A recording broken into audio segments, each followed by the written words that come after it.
Romanos capítulo 5, verso de número 20.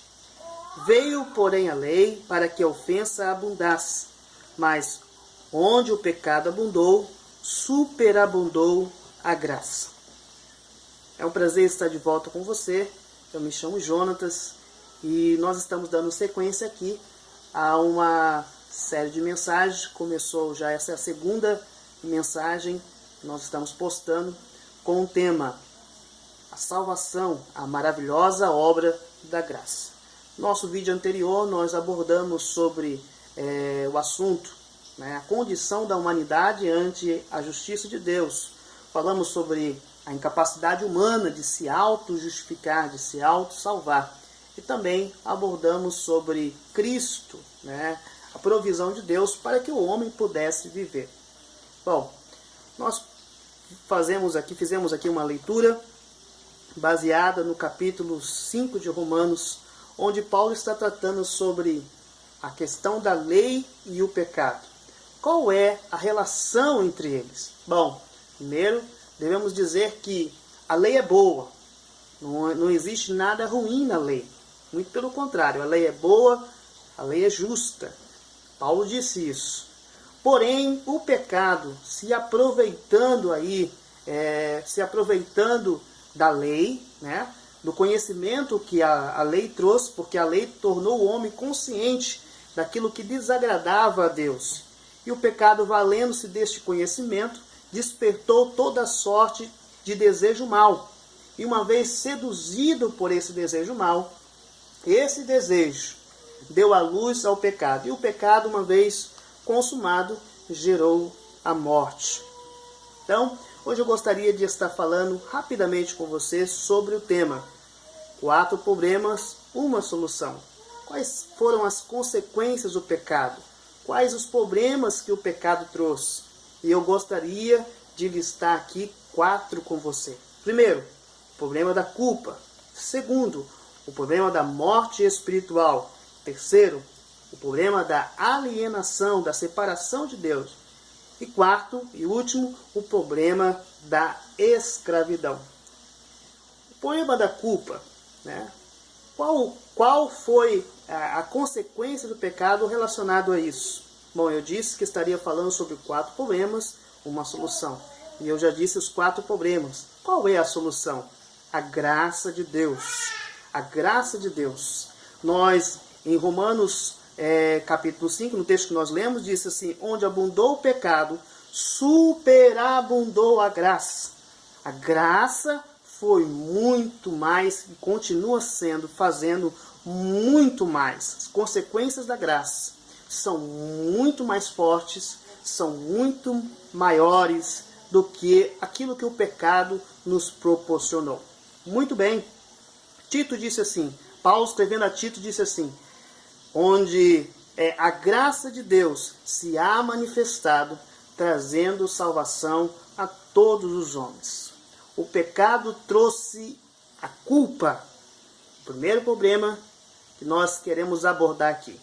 Uma vez que o homem pecou, desobedecendo a Deus, comendo do fruto a qual Deus havia dito que não comesse, o homem deixou para trás a inocência. Deixou de ser aquele homem inocente e passou a ser culpado aos olhos de Deus porque transgrediu o mandamento de Deus. Porém, não ficou por aí. A Bíblia diz também que todos pecaram. Romanos capítulo 3, verso 23, diz-nos que todos pecaram. Sendo assim, todos também se fizeram dignos ou se fizeram também culpados diante de Deus, uma vez que todos também se destituíram da glória de Deus, se apartaram de Deus por causa do pecado, se fizeram transgressores assim como Adão, a semelhança de Adão. Adão é o nosso, podemos assim chamar de cabeça de raça, e a Bíblia diz que pelo homem entrou o pecado no mundo, e assim também a morte. Por isso todos pecaram. A morte se espalhou-se a todos, por isso todos pecaram. Bom, o homem está numa condição de culpado diante de Deus por causa do pecado. O pecado o fez culpado. Como Deus, através da graça, vai lidar com isso? Bom, Deus não simplesmente poderia fazer vista grossa ao pecado do homem, como se fizesse como se o homem não tivesse pecado. Deus não poderia, porque Deus é um justo juiz. Deus é um justo juiz. Abacuque capítulo 1, versículo 13, diz assim que Deus é tão puro de olhos que não pode ver o mal. E o livro de Naum, no capítulo 1, versículo 3, está escrito que Deus não deixa o culpado impune. Né? Deus não pode tratar o pecador, ou tratar o pecado, o culpado, de forma que deixe-o passar. Né? A Bíblia diz que Deus não se deixa escarnecer. Tudo que o homem plantar, isso ele também ceifará. E também está escrito, a alma que pecar, essa morrerá. Como Deus lidou com isso? Onde se manifesta a graça de Deus para com a humanidade, visto que todos nós estávamos destinados à ira de Deus. Todos nós estávamos no banco de réus, culpados diante da justiça divina. Bom, no Antigo Testamento nós vamos encontrar as referências, principalmente no livro de Levítico, a respeito dos rituais, dos sacrifícios que eram feitos para a expiação da culpa. Levítico, no capítulo 4, nos versículos 27 ao 29, você pode acompanhar aí na sua Bíblia, Levítico capítulo 4, verso 27 ao 29, está escrito desta forma: E se qualquer outra pessoa do povo da terra pecar por erro, fazendo contra algum dos mandamentos do Senhor, aquilo que se não deve fazer e assim for culpada, ou se o seu pecado no qual pecou lhe for notificado, então trará por sua oferta uma cabra fêmea sem mancha, pelo seu pecado que pecou, e porá a sua mão sobre a cabeça da oferta pela expiação do pecado, e a degolará no lugar do holocausto. Eu quero destacar aqui duas coisas. Primeiro, a oferta deveria ser sem mancha. Não deveria haver imperfeição na oferta. Deveria ser uma oferta imaculada, sem mancha. E outra coisa, o ofertante deveria colocar a sua mão sobre a cabeça da oferta. Por quê? Uma vez que ele colocava a sua mão sobre a cabeça da oferta, ele se identificava com a oferta. Era como se ele transferisse a sua culpa para aquele animal inocente. Né? E aquele animal, ele carregava toda a culpa do ofertante. E assim, no momento que ele era ali degolado, era como se o ofertante estivesse sendo degolado. Porque está escrito que sem derramamento de sangue não poderia haver remissão de pecado. Então, o ofertante e a oferta se identificava ali. Aquela oferta, aquele animal inocente, assumia a culpa. Uma culpa que não era dela, obviamente, e morria no lugar do transgressor. A Bíblia diz em Colossenses capítulo 2, versículo de número 17, Colossenses capítulo 2, verso de número 17, a seguinte coisa. Colossenses 2, 17, está escrito assim: que são sombras das coisas futuras. Sombra das coisas futuras. E o escritor aos Hebreus, no capítulo de número 10, diz assim: porque tendo a lei a sombra dos bens futuros e não a imagem exata das coisas. Ou seja, todo aquele ritual de purificação, de expiação, tudo aquilo que foi feito na lei, apontava para aquilo que seria perfeito. Aquilo era apenas uma sombra da realidade ou da imagem perfeita que ainda haveria de vir.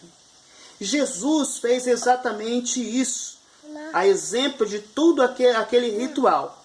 Jesus, ele assumiu a nossa culpa. Deus não simplesmente fez vista grossa à nossa culpa. Qual foi o meio que Deus nos proveu para que o homem fosse justificado da sua culpa? O meio foi a substituição. Da mesma forma como que aquele animal aquele homem era substituído por aquele animal, por aquela oferta, e aquela oferta era morta, aquele animal era morto pelo pecado daquele homem.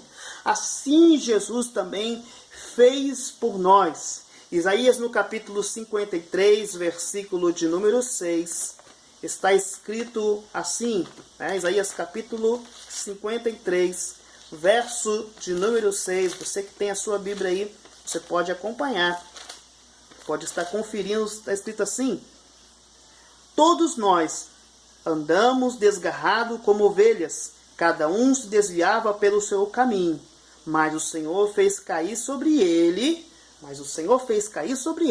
a iniquidade de nós todos. 1 Pedro, capítulo 3, verso de número 18. 1 Pedro, capítulo 3, verso de número 18. Pedro diz assim: porque também Cristo padeceu uma vez pelos pecados, o justo pelos injustos, para levar-nos a Deus. Amém? Então você vê aqui nessas duas referências que Cristo fez exatamente aquilo que já se vinha sendo apontado lá no Antigo Testamento. Um inocente, um justo pelo injusto. O inocente pelo culpado. Aquele que não tinha nenhum pecado, sendo morto no lugar daquele que havia cometido o pecado. Jesus fez exatamente isso. Ele tomou o nosso lugar. Ele substituiu o nosso lugar, absorvendo, tomando para si a nossa culpa, as nossas iniquidades, ele tomou sobre si. Esse foi o meio de Deus, através da graça, pela graça, ao qual ele tratou conosco em relação à nossa culpa. Ele não simplesmente fez vista grossa. Deus não poderia fazer isso. Não, mas alguém foi punido em nosso lugar. Alguém foi castigado no nosso lugar. E é por isso que nós amamos a Cristo. Porque ele nos amou primeiro. Ele provou o seu amor para conosco, sendo nós pecadores. Sendo assim, a cédula que era contra nós, Paulo diz isso, Colossenses capítulo 2, verso de número 14, Paulo vai falar isso. Havendo riscado a cédula que era contra nós nas suas ordenanças, a qual de alguma maneira nos era contrária, e atirou do meio de nós, cravando-a na cruz. Aquilo que era contra nós, a cédula que era contra nós, ele atirou do meio de nós e a cravou na cruz. Amém? É isso, exatamente isso o que ele nos fez. Qual é a consequência disso? A consequência disso é a nossa justificação. Romanos capítulo 5, verso 1 diz assim: sendo, pois, justificados pela fé, temos agora paz com Deus por meio do nosso Senhor Jesus Cristo. Através da sua obra, pela sua morte, através do seu sacrifício, nós fomos justificados. E Paulo vai nos dizer em Romanos capítulo 8, agora nenhuma condenação há para os que estão em Cristo Jesus. Como ele resolveu o problema da culpa? Volto a dizer, através da substituição. O justo pelo injusto. O justo pelo injusto.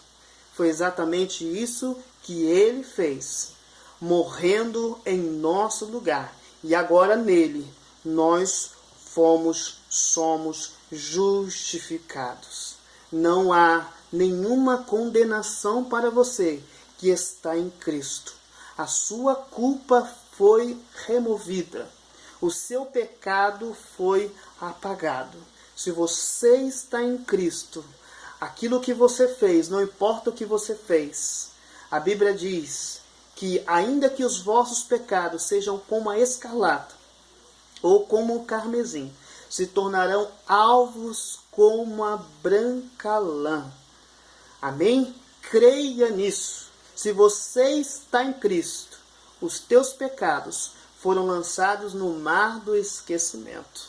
E ainda que Satanás queira te acusar pelaquilo que você um dia fez lá no passado, acredite, o sangue de Jesus Cristo já te purificou de todo o pecado. O sangue de Jesus Cristo já fez a expiação pela sua culpa. Nenhuma condenação há sobre você, para você. Se você está em Cristo, não há mais culpa, não há mais condenação, porque Ele morreu no nosso lugar. E isso pela graça. Ele não deveria fazer isso. Ele não tinha nenhuma obrigação de fazer isso. Isso é graça, favor imerecido. Ele não precisava, mas Ele nos amou e substituiu o nosso lugar. Fique com essa palavra, né? Fique com essa palavra. Eu creio que você foi edificado. Continue nos assistindo, né? Nos nossos próximos vídeos eu vou estar tratando sobre os outros 3 problemas. A morte, a alienação, né? E a questão da escravidão. Não perca essas mensagens para que você possa ter uma compreensão, né, a respeito deste assunto. Talvez você já saiba, talvez você já tenha um certo conhecimento dentro disso, talvez você até saiba mais do que eu, né? Mas participe, né? Divulgue o nosso vídeo para que outras pessoas também sejam abençoadas. E se inscreva no nosso canal. Amém? Um forte abraço. Que Deus te abençoe.